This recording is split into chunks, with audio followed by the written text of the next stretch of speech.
A seemingly perfect marriage unravels when a devoted husband discovers his wife's hidden affair with his closest friend. Heartbreak transforms into quiet determination as he begins plotting a subtle revenge. As the lies deepen and emotions intensify, their once idyllic life becomes a battlefield of trust and betrayal. Tensions explode during a dramatic confrontation, revealing shocking secrets and testing loyalties in ways no one expected. But just when you think you've seen it all, an unexpected twist changes everything. How far will betrayal push someone? And is redemption even possible? Dive into this intense story to uncover the truth. Have you ever looked back at a moment and thought, that was the beginning of the end? For me, that moment was an ordinary Tuesday in late spring, the kind of day where the air feels too heavy, like it's trying to warn you of something you can't quite see yet. It was 2014, a small town in Maine, coastal breezes mixed with the scent of pine, and life seemed simple enough. On the surface, anyway. I lived with my wife, Emily, in a charming old Victorian house we'd renovated together. It had chipped white paint, creaky stairs, and a sunroom filled with her endless collection of succulents. She always loved the idea of nurturing something small and fragile, which was ironic when I think about it now. Emily was the kind of woman people gravitated toward. Warm, quick to laugh, and the person who always remembered to bring a casserole to a grieving neighbor. To everyone else, she was perfect to me. She was my anchor. Or at least, that's what I believed at the time. Our little world was quiet, filled with predictable routines. I worked as a high school history teacher, while Emily ran her own bakery downtown. Weekdays were predictable. Early mornings, rushed coffee, and evenings spent watching reruns of whatever sitcom we could both agree on. Weekends were spent baking, working on the house, or meeting friends for drinks. Then there was David. David and I had been friends since college, roommates during those chaotic, messy years when we were figuring out what kind of people we wanted to become. David was bold, charismatic, and always seemed to have his life together in a way that felt unattainable. While I settled into teaching, David went into real estate, flipping houses like playing cards and becoming something of a local success story. He was the kind of guy people either envied or adored. For me, it was a little of both. We stayed close after graduation, with Emily quickly folding him into our lives. He'd come over for dinner at least once a week, sharing stories about his latest deal or that weekend's date. At first, it was easy having him around. He made Emily laugh in a way that seemed effortless, and his larger-than-life presence often broke up the monotony of small-town life. But as the months wore on, I began to notice things, little things. The way Emily's laugh lingered a little too long when he was around. How David always seemed to find a reason to stop by unannounced when I wasn't home. The way their conversations would dip into a kind of shorthand I wasn't part of. Like I was watching a scene from a play where I didn't know my lines. I brushed it off. I had to. You don't question your oldest friend or the woman you've built a life with. Not without something concrete. Everything changed on that Tuesday. I'd left work early because of a sudden migraine. The school's fluorescent lights were unbearable, and I just needed to lie down in the quiet of our home. When I pulled into the driveway, David's car was already there. It wasn't the first time he'd stopped by unannounced, but something about it felt different. My chest tightened as I walked up the porch steps, my hand hesitating on the door handle. When I pushed it open, the house was too quiet, almost unnaturally so. "Emily!" I called out. No answer. The sunroom door was ajar, just enough for me to see inside. Emily and David stood close, too close. Her hand rested on his arm, and their heads were bent together in what looked like an intimate exchange. I couldn't hear what they were saying, but the body language said enough. My stomach dropped, and my first instinct was to leave, to pretend I hadn't seen anything. But instead, I stepped into the room, my voice sharper than I intended. "David, what are you doing here?" They jumped apart, Emily's face flushing deep red. David, always quick on his feet, recovered faster, plastering on a casual grin. "Hey, man. Emily asked me to look at the roof. She thought there might be some water damage." It was a plausible excuse, one I could have accepted if not for the lingering tension in the air. Emily wouldn't meet my eyes, and her hand trembled slightly as she tucked a loose strand of hair behind her ear. "Is that true?" I asked, my gaze locked on her. "Of course," she stammered. "I didn't want to bother you with it. You've been so stressed with work lately." It was a weak explanation, but I didn't push further. Instead, I nodded and muttered something about lying down before retreating upstairs. The moment I shut the bedroom door, I sank onto the edge of the bed, my head in my hands. Doubt crept in, insidious and consuming. I wanted to believe her, to trust her. But something about the scene I'd walked into wouldn't let me. Over the next few weeks, I started to notice more phone calls she'd take in the other room. Text messages she'd quickly hide. She was distracted, distant. I told myself it was in my head, that I was imagining things. But deep down, I knew.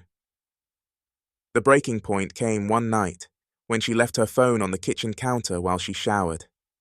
It buzzed, and out of reflex, I glanced at the screen. The preview read, "Can't wait to see you again." My heart stopped.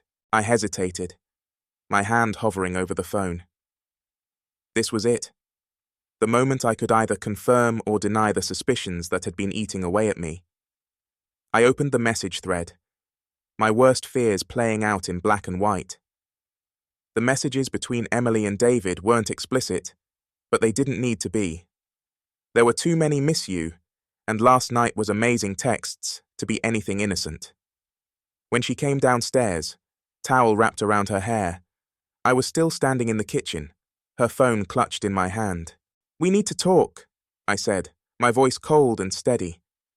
She froze, her expression shifting from confusion to panic as she saw what I held. "Liam, I can explain—" "Don't," I interrupted, my tone sharper than I'd ever heard it. I read the messages. "Emily, don't insult me by pretending this is something it's not." Her face crumpled, tears spilling down her cheeks as she tried to reach for me. "I didn't mean for this to happen," she sobbed. "It was a mistake, I love you." I stepped back, out of her reach. The words, "I love you," felt hollow, meaningless now. "A mistake," I repeated bitterly. "A mistake is forgetting to pick up milk at the store, Emily. What you did was a choice, a series of choices." She kept crying, pleading for me to listen, but I couldn't. Not. Then I walked out of the house, needing air, space, anything to escape the suffocating weight of betrayal.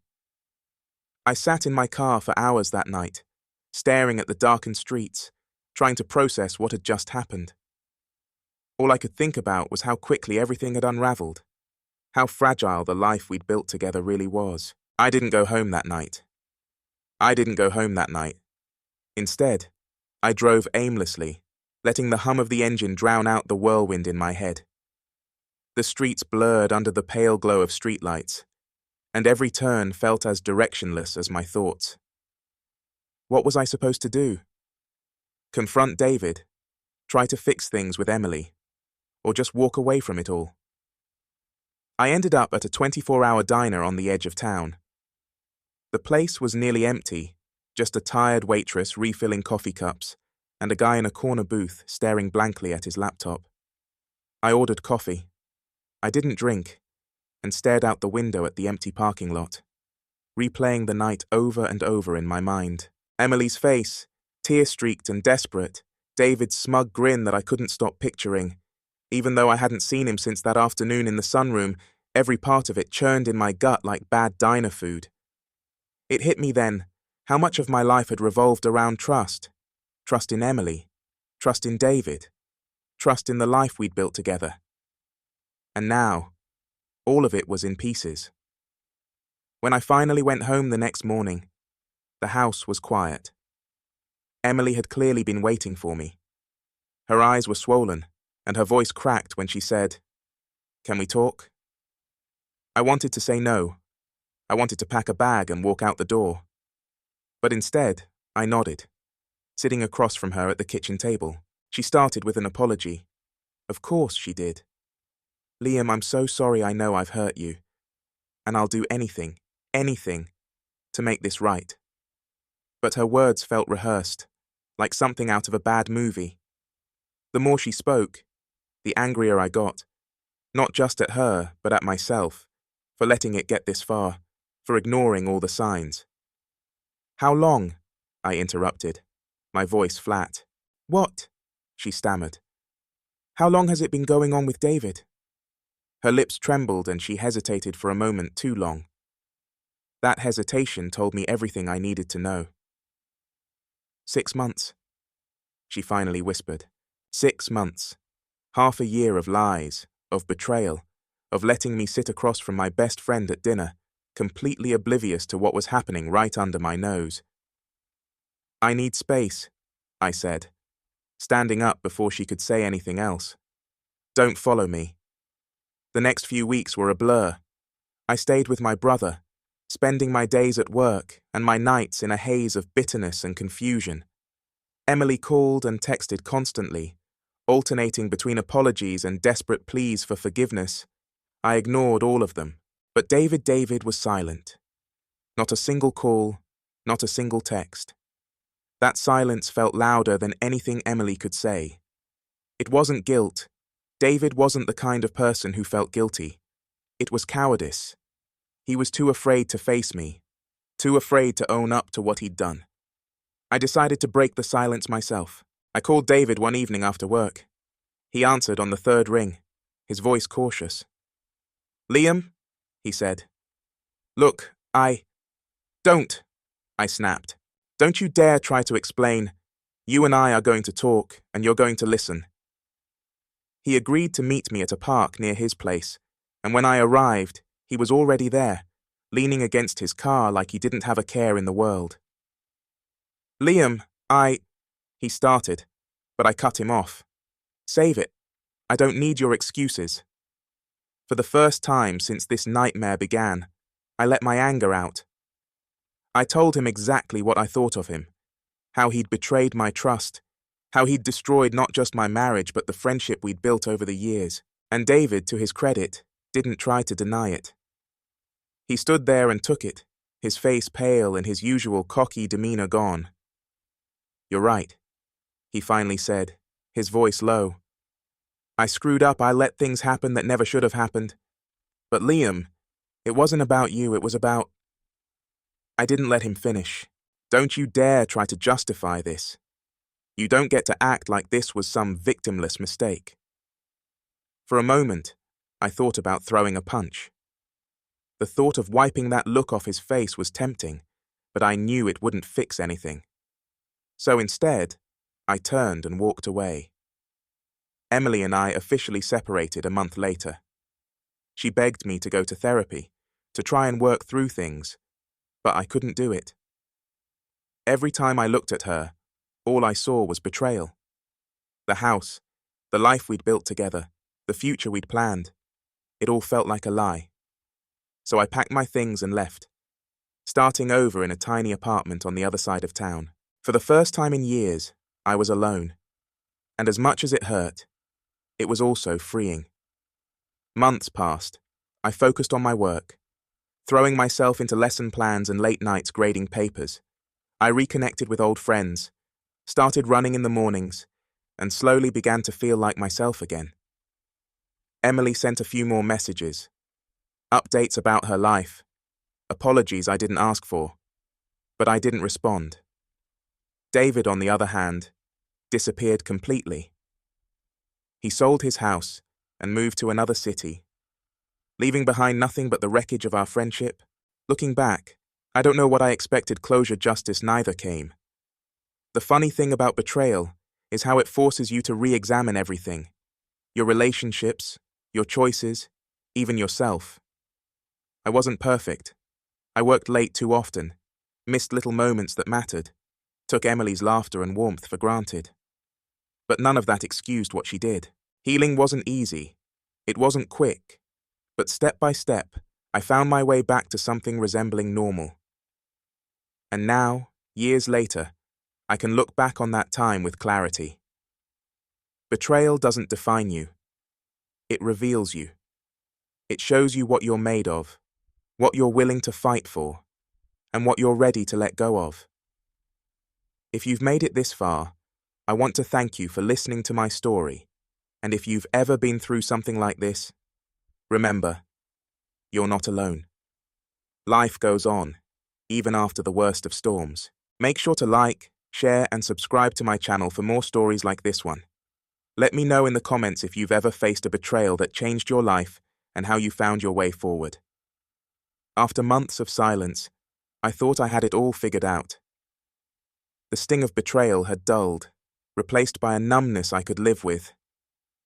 I'd started to think maybe that's all we ever really get. A life full of moments that sting, but we heal, we move on, and eventually, we forget.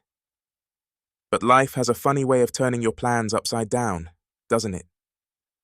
Just when I thought I had turned the page, the past came crashing back. It was a Tuesday early evening, the kind of quiet moment when you're just unwinding, scrolling through your phone, barely paying attention I was making dinner. Nothing fancy, just a bowl of pasta. And as I moved around my tiny kitchen, I heard the familiar buzz of an incoming text.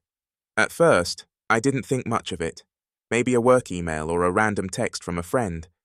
But when I saw the name, my stomach twisted. It was from Emily. "We need to talk." I felt that old, familiar weight settle in my chest. I hadn't heard from her in months, not since the last time she'd begged me to come back. I knew what she wanted. But what could she possibly say now? After everything, still, I opened it. "Please, Liam. I made a huge mistake. It's David, I know what he did to you, and I can't live with it anymore. Please, meet me." My mind raced. Did she know something I didn't? Did she finally come to her senses? Or was this another plea to fix things that had already been broken beyond repair? I hesitated for a moment, and then I did what I always do when I'm in over my head. I grabbed my jacket and left. I didn't have any real reason to trust her, but something told me this was different. She wasn't asking for forgiveness, not this time. There was an urgency in her words, a desperation that felt too real to ignore. The cafe where we agreed to meet was dimly lit, tucked away in a corner of town that I hadn't visited since things fell apart. The moment I stepped inside, I saw her sitting at the far end, her back to the wall, her hands trembling as she stared down at her coffee. She didn't look like the same woman I had married. The woman who used to laugh at stupid jokes and make me feel like I was the only one in the room. There was a hardness in her eyes now, a weight that wasn't there before. I took a seat across from her, and for a moment, neither of us spoke. I wanted to say something, anything, but the words felt too heavy.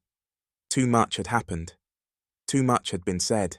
"Liam," she started, her voice breaking, but she stopped, swallowing hard as if the words were stuck in her throat. I waited, not sure if I should prompt her or just let her speak on her own terms. Finally, she sighed, and I could see the tears starting to pool in her eyes. "I've been trying to fix this, in my head," she said quietly. "I've tried to explain to myself why I did what I did, but there's no excuse, not for any of it." Her gaze met mine, and for the first time in a long time, I saw something close to remorse. Not the polished kind you'd put on for a quick apology, but something real, raw and painful. "I ended it with David," she continued, her voice shaking. "But it's not enough. I don't expect you to forgive me. I don't even think I deserve it. But I need you to know I hurt you more than anyone else ever could, and I'm so sorry." I didn't know what to say. I wasn't ready for this. Not this kind of apology. Not after everything I'd spent months building my life back together, piece by piece. And here she was, pulling me back into a storm. I thought I'd escaped. But the thing was, as much as I hated myself for it, I still felt something for her. something buried deep beneath the anger, the betrayal, the broken promises. "I want to believe you, Emily," I said, my voice hoarse. "But the truth is, I don't know if I can." Her face crumpled as if I'd slapped her. She opened her mouth to respond, but before she could say anything, I heard a voice behind me that froze my blood. "Liam." I didn't need to turn around, I recognized that voice anywhere. It was David. And just like that, the past came flooding back. All the anger, all the hurt, everything I had buried deep down for so long. I felt Emily tense across from me as David stepped into view, looking the same as ever, confident, cocky, with that stupid half smirk on his face. But there was something off about him now, something different in the way he held himself. The cockiness was still there, but there was an edge to it. "I didn't think you'd actually show up," he said, his eyes flicking to Emily, then back to me. "Guess I was wrong." I stood up, my chair scraping against the floor as I did. The tension between the three of us was palpable. I could feel the heat rising, the anger burning beneath my skin. "What the hell are you doing here, David?" I demanded, my voice rising. "I'm here to finish this," he said, his tone a little too calm, a little too self-assured. "Finish what?" I shot back. "You think you're just going to stroll in and—" But before I could finish the sentence, David cut me off. "No, Liam. I'm not here to apologize, because we both know that won't fix anything. But I need you to understand something. This was never about you." The words hit me like a punch to the gut. "What do you mean it wasn't about me?" I spat. "You betrayed me. You lied to me." "I know," he said, finally looking a little uncomfortable. "But it wasn't about you. It was about me. About what I wanted. What I needed. Emily." He turned to her. "She was just there. The thing is, she never gave me what I wanted. She never got me, Liam. But you're the one who walked away. You're the one who let me go." I stared at him, trying to process his words, but none of it made sense. I could feel my heart pounding in my chest, the blood rushing in my ears. "You think this is about you?" I shouted, taking a step toward him. "This has nothing to do with what you wanted, David. It's about what you took from me, from Emily. You destroyed everything." The air between us crackled. It felt like we were standing on the edge of something, a precipice we couldn't climb down from. I saw Emily out of the corner of my eye, her face pale, her hands shaking. She hadn't said a word. And now I could see that something else had shifted between the two of them. David wasn't just playing a game anymore. He was trying to control the narrative. He wasn't just apologizing or even admitting his guilt. He was manipulating, twisting the story to make it about him. That was when I realized he hadn't just betrayed me. He had destroyed everything I had ever known about loyalty, about trust, about friendship. And he wasn't going to stop. I looked at Emily one last time. "You're right," I said quietly, turning away from both of them. "This is over." Leaving that cafe felt like stepping out of one world and into another. As I walked out into the crisp night air, my mind was racing, heart pounding in my chest. I wanted to scream, to throw something, to hit something, hell, even to punch David in the face. But I didn't. Instead, I just walked. The streets felt empty, even though I knew they weren't.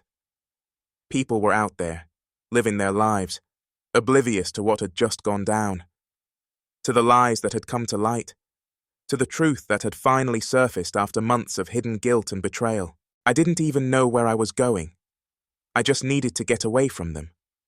Away from Emily, from David. I had thought, maybe foolishly, that I could handle whatever was left between us, that I could put the past behind me and move forward.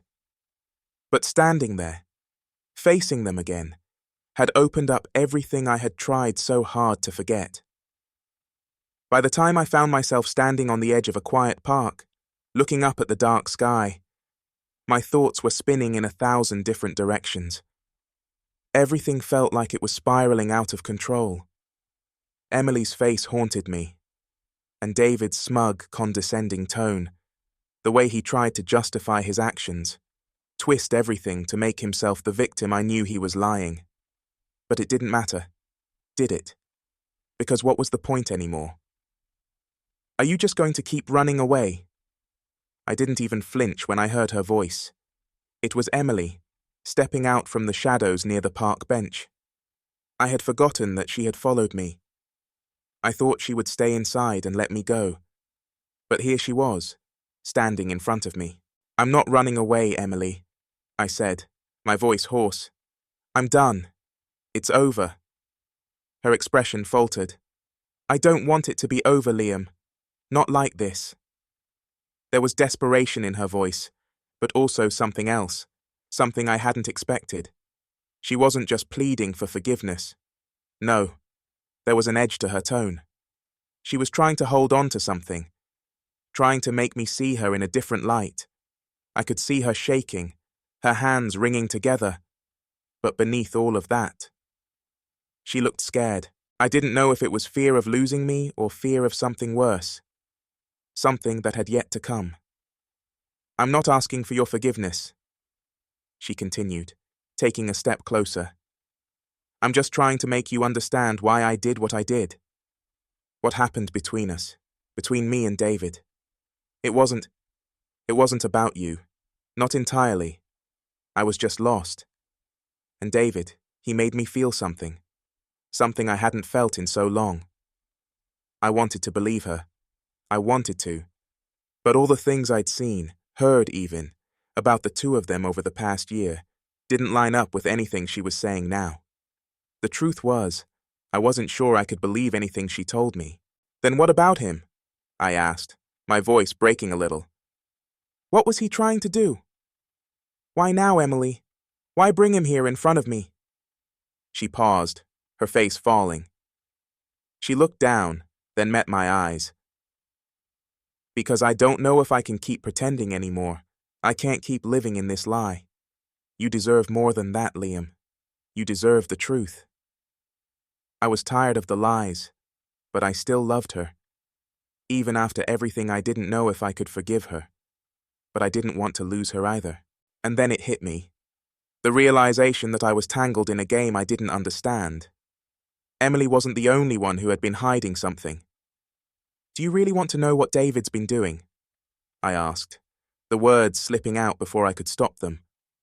What he's been planning? She blinked, confused. What do you mean? I mean, there's more to this, Emily. Much more than you think. I could feel the anger bubbling up again, this time with a renewed purpose. You think David just walked away from this? No, he's been setting something up. Something big. I don't know what it is yet, but it's bad. He's manipulating everything. Her eyes widened in shock. What do you mean, manipulating everything?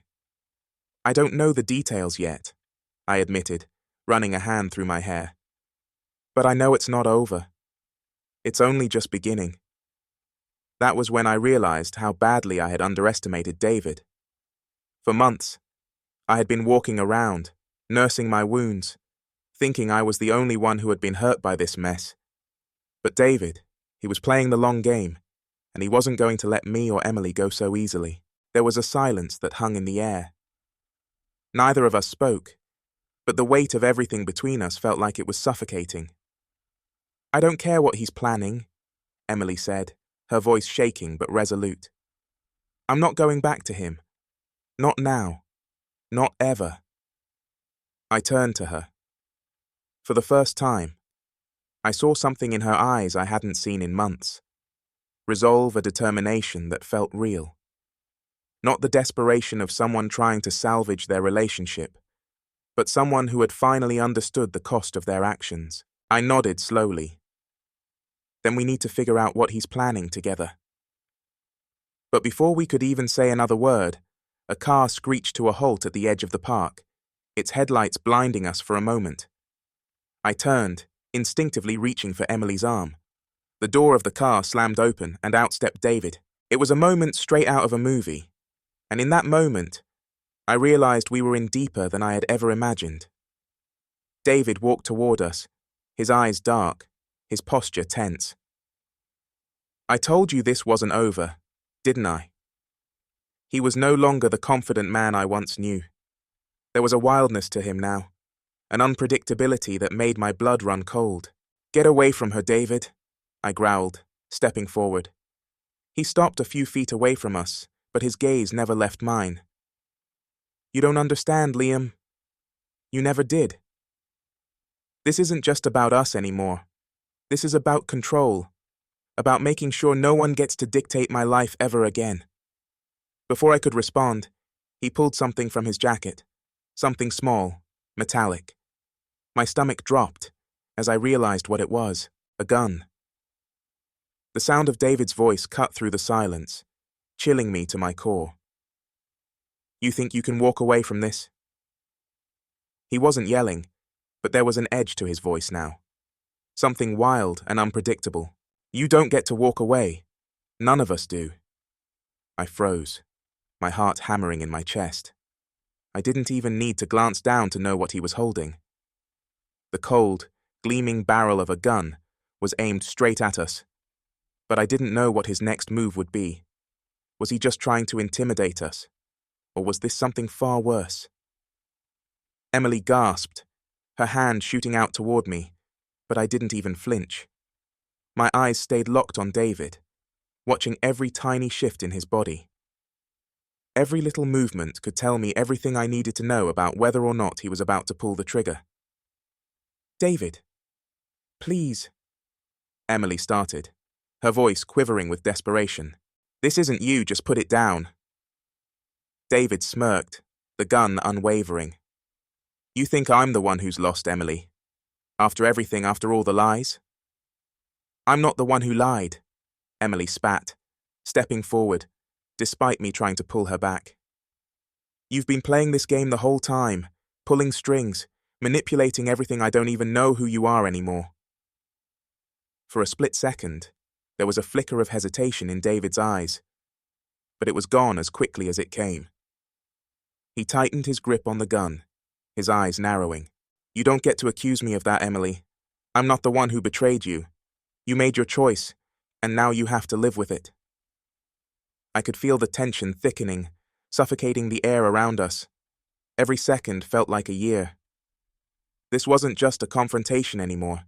It had turned into a battle for control, for power, for dominance. And no matter how much I wanted to reach for Emily's hand, to reassure her, I knew it wouldn't change a damn thing. David, I said slowly, my voice steady despite the pounding in my ears. This isn't the way to fix this. You think threatening us is going to make everything go back to the way it was? You think we'll just forgive you for all of this? David let out a bitter laugh, his eyes flicking between Emily and me. Forgive me. Oh no, Liam. I'm past that point.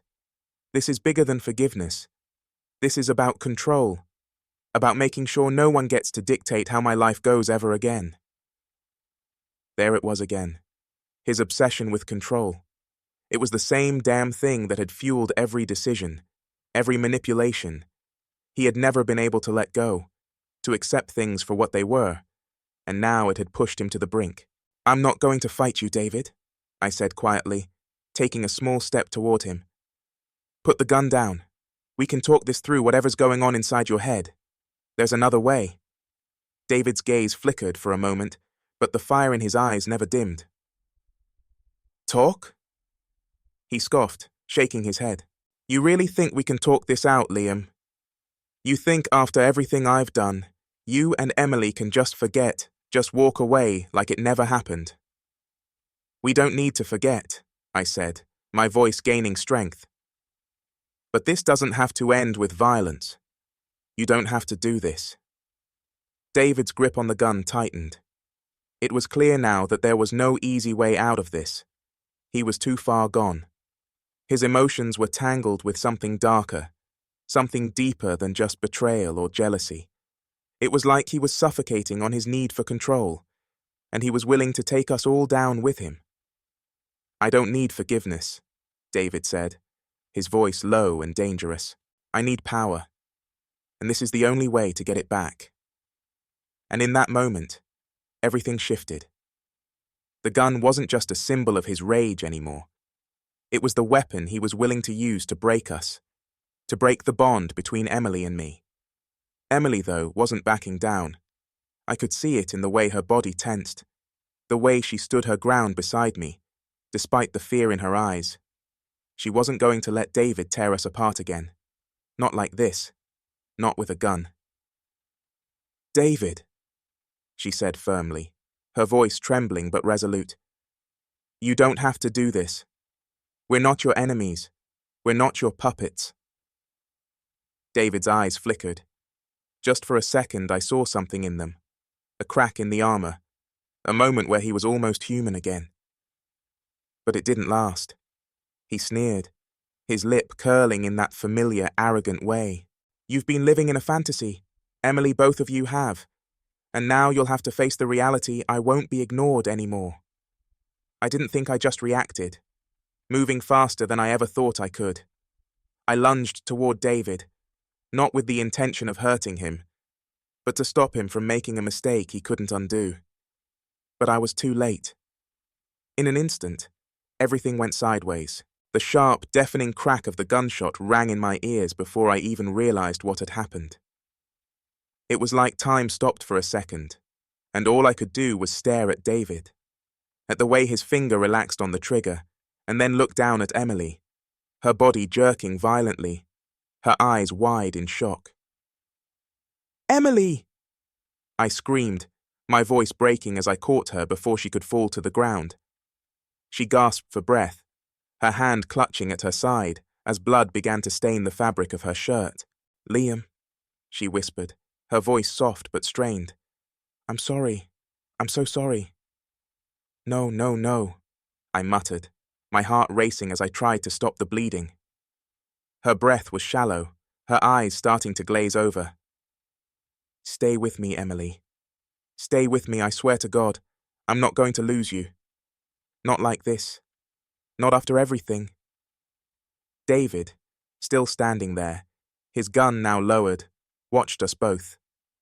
His expression was unreadable. You think this is the end of it?" His words were harsh, but there was no joy in them. No victory. "This is just the beginning." But I wasn't listening anymore. All I could hear was the ragged sound of Emily's breath as she clung to me, her life slipping away with every second. The air felt thick, as if time itself had decided to stop. Emily's blood soaked through my hands as I held her close, her breath coming in shallow, labored gasps. The pain in her eyes, suffocating, desperate, tore at something deep inside me. But as much as I wanted to focus solely on her, to make sure she stayed with me, I couldn't ignore the reality of our situation. David was still there, still holding that damn gun. Still the same David, the same man who had twisted everything between us, played us like pawns in a game. Only he understood. But now, he was an unpredictable, dangerous version of himself, one who had crossed a line he could never come back from. "You think this is over, Liam?" His voice was colder now, almost hollow. But it held an edge, one that could easily break a person. I could feel my chest tightening. There was no more room for fear. There was only one choice left. Fight for Emily, or let David win. "Get away from her, David," I said, my voice hoarse but steady, locking eyes with him. "Whatever you want, it's not going to bring back the piece of you that's been lost. You need help." He just stared at me, his expression twisted with resentment. The gun still hung loosely in his hand, but I could see the rage simmering behind his eyes. "Help from you?" His laugh was bitter, cutting through the thick silence. "What could you possibly offer me, Liam? You're just as much a part of the problem as I am." My stomach churned, the words hitting harder than any blow could, but I couldn't let him drag me into his mess. I couldn't let him poison what little humanity was left in him. David, please. This isn't you. This isn't the person I knew. I kept my voice calm, trying to reach the version of him that still felt something. Maybe he was still in there. But the person in front of me didn't respond to logic. His face hardened, a bitter smile spreading across his lips. The person you knew, he's dead, Liam. All that's left is someone who's been pushed too far, who's seen how ugly the world really is. And now, I'm taking control of it. He raised the gun again, his finger twitching near the trigger. I wasn't sure how much time passed. Seconds, minutes. Everything blurred. All I could hear was the rapid beat of my heart in my ears, the harshness of Emily's labored breathing. I couldn't lose her. Not like this. David, I said again, softer now, desperation creeping into my voice. This isn't what you want. You've already taken everything. You've taken her trust, her love, my trust. But you don't have to take her life too. Please. There was a flicker of something in his eyes, a hesitation, a crack in his armor.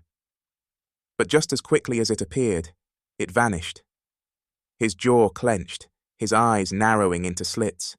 He raised the gun again, this time aiming it at me. You think you can talk me down? You think that after everything you've done to me, you deserve a happy ending?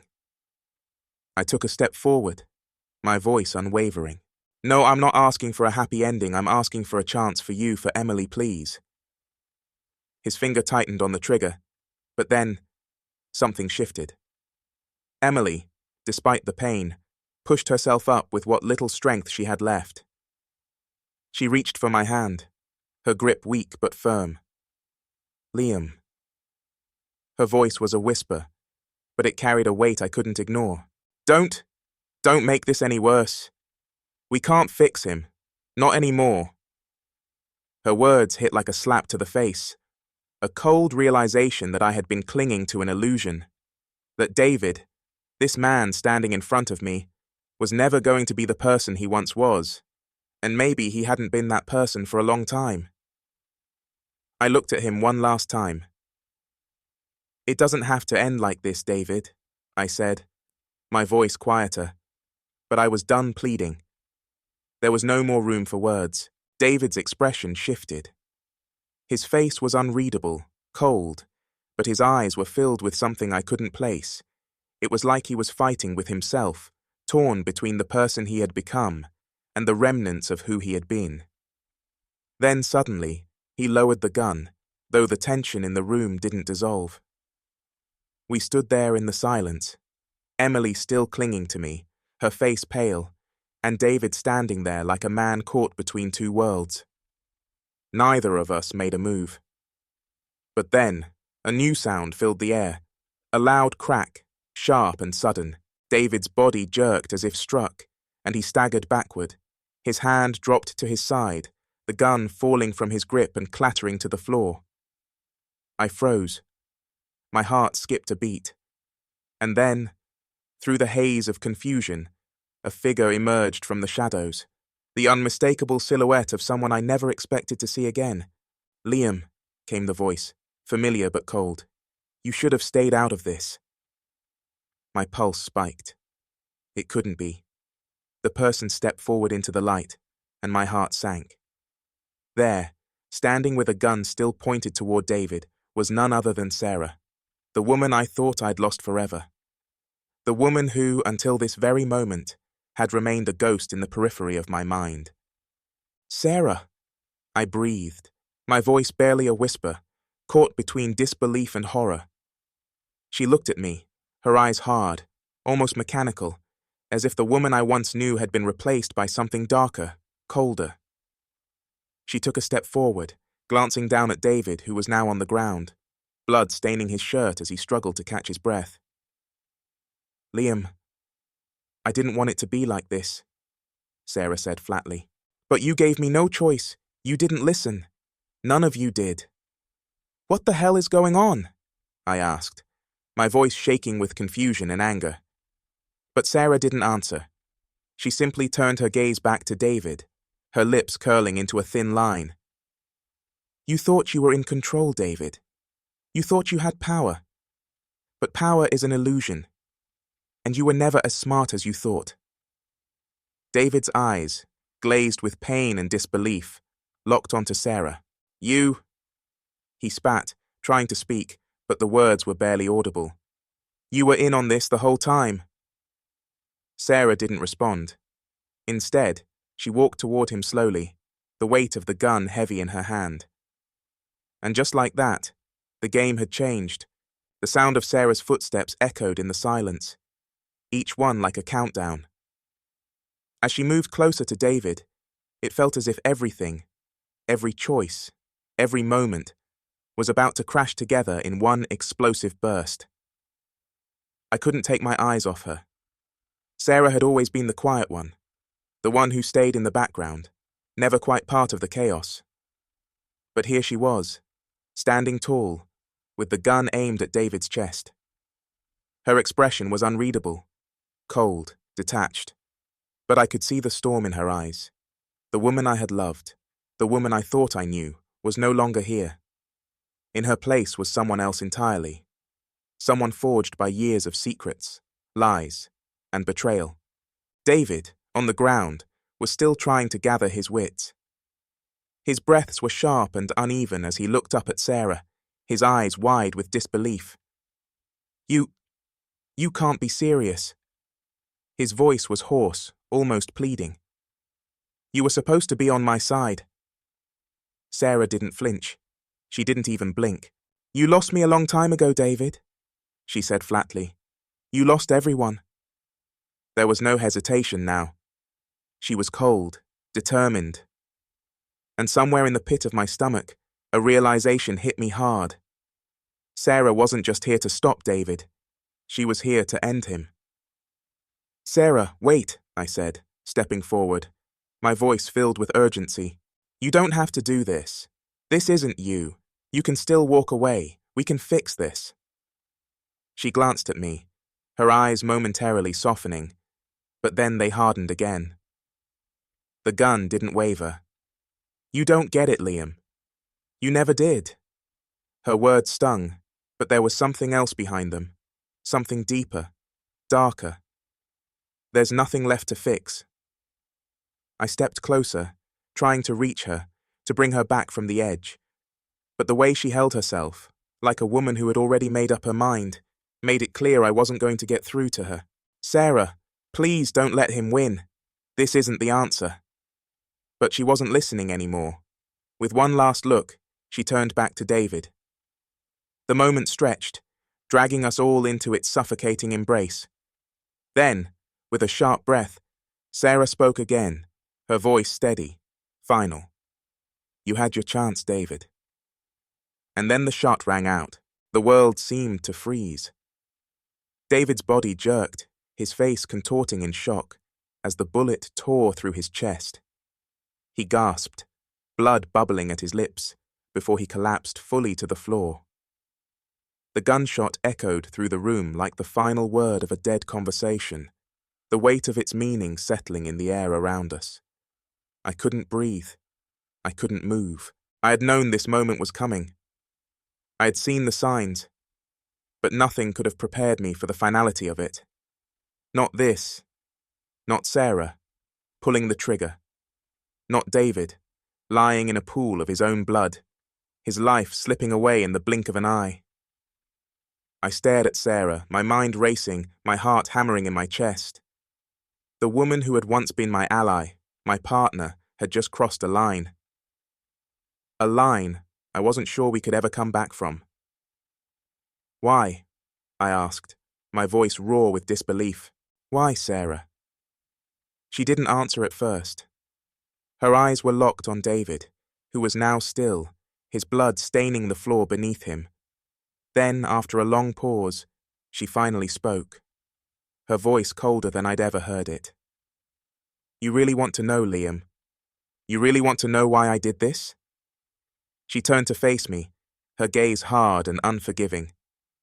Because I was never going to let him hurt you, or Emily, or anyone else.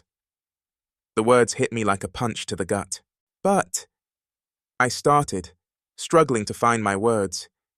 This isn't the way, Sarah. We didn't have to end it like this. Her eyes softened for just a moment, but then the hardness returned. I wasn't going to let him destroy you. Not again.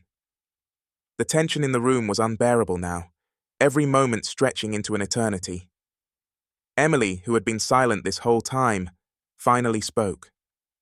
Her voice was quiet but strong, filled with a sorrow I couldn't place. Is it over? She asked, her gaze shifting between Sarah and David's lifeless body. Is he really gone?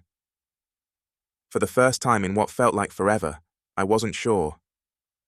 The weight of everything, every betrayal, every lie, every decision, hung in the air, suffocating us all. I don't know, I said, looking at Sarah. I don't know what any of this means anymore. But Sarah was already moving toward the door, her steps measured, purposeful. It's over for him, for us. That's still up to you. Before I could stop her, she turned, glancing back one last time. I'm done, Liam. I'm done with all of it. She left the room without another word, leaving me to deal with the aftermath, the mess we were all caught in the wreckage we had created. I turned to Emily, who was still sitting there, her face pale and her hands trembling. She looked fragile, like a part of her had just been ripped away. Are you okay? I asked, kneeling beside her. She met my eyes, her gaze distant. I don't know, Liam, she whispered. I don't know if any of us are okay. There it was, the truth we'd been avoiding, the truth we'd all been hiding from. Even if we somehow made it out of this mess, nothing would ever be the same again. But before I could say anything more, I heard the unmistakable sound of footsteps behind me. Footsteps that didn't belong to Sarah. I turned around, my heart racing again. This time it wasn't Sarah. It was someone else. Someone we never expected.